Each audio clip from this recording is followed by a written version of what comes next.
আগরতলা পৌর নিগমের ১৬ নম্বর ওয়ার্ড পরিদর্শনে মেয়র দীপক মজুমদার। এদিন তিনি এলাকার রাস্তা ও ড্রেন নির্মাণের কাজ দ্রুত সম্পন্ন করার লক্ষ্যে বিভিন্ন এলাকা ঘুরে দেখেন এবং নির্মাণ কাজের সাথে যুক্তদের প্রয়োজনীয় নির্দেশ দেন। এদিন মেয়রের সাথে ছিলেন স্থানীয় লোকজন সহ পৌর নিগমের আধিকারিকরা। এদিন পৌর নিগমের ১৬ নম্বর ওয়ার্ড পরিদর্শন শেষে সংবাদ মাধ্যমের মুখোমুখি হয়ে মেয়র জানান তিনি নিজের পৌর নিগমের ১৬ নম্বর ওয়ার্ডের প্রতিনিধি। এলাকার লোকজনদের সাথে কথা বলেন, এলাকার সকল সমস্যার সমাধানের চেষ্টা করেছেন। ১৬ নম্বর ওয়ার্ড এলাকায় কিছু কিছু রাস্তা নির্মাণের প্রয়োজন, আগামী দিনে সেই রাস্তাগুলি নির্মাণ করা হবে। পুর নিগম এলাকায় বেআইনি কিছু বিজ্ঞাপন রয়েছে, তাই অনুমতি থাকুক বা না থাকুক পুর নিগম এলাকার সকল বিজ্ঞাপন খুলে নেওয়ার সিদ্ধান্ত গ্রহণ করা হয়েছে বলে জানান তিনি।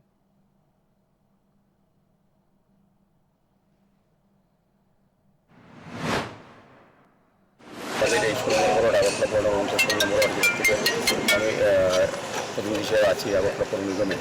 তো বিভিন্ন সময় আমরা প্রয়োজনীয়তা লক্ষ্য রেখে এবং মানুষের সমস্যাকে আলোচনা করে আমরা সব প্রায় অধিকাংশ কাজ সম্পন্ন করি। কিছু কিছু গলির রাস্তা বাকি আছে বা মেনটেন্যান্স সংস্কার করার দরকার আছে, সেই হিসেবে কাজ হচ্ছে। এমনিতেও রামনগর এই ১৬ নম্বর ওয়ার্ডে বিধানসভা অন্তর্গত ১, ২, ৩, ৪ এই সবগুলো আবার জন্য কাজ চলছে, প্রতিনিয়ত কাজ করছেন। আমাদের আগরতলা পৌর নিগমের বিভিন্ন গলিগুলি সংস্কার এবং নতুনভাবে কাজ করা শুরু করেছে।